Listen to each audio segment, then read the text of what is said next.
Aye. Mr. Schiff? Aye. Mr. Schiff, aye. Mr. Aguilar? Aye.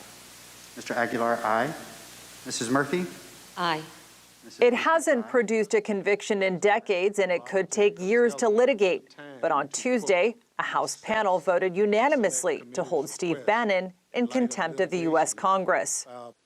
The process we begun tonight is a grave one. It seldom happens, and we'd rather avoid it altogether. But it's not reserved just for Steve Bannon. If other witnesses defy this committee, if they fail to cooperate, we will be back in this room with a new report with the names of whoever else mistakenly believes that they are above the law.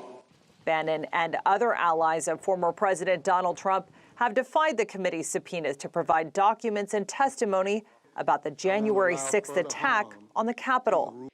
Based on the committee's investigation, it appears that Mr. Bannon had substantial advanced knowledge of the plans for January 6th and likely had an important role in formulating those plans.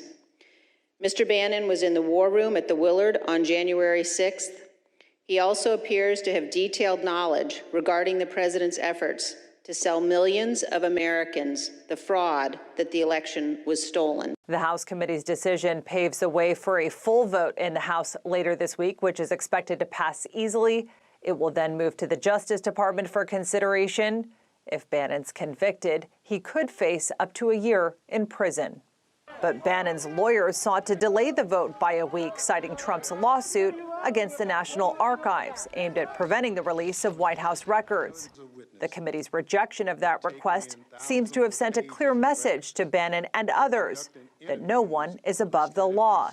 But the move is largely symbolic. The case is expected to be in litigation for years, making it unlikely Bannon and the others will serve any jail time. Kilmeny.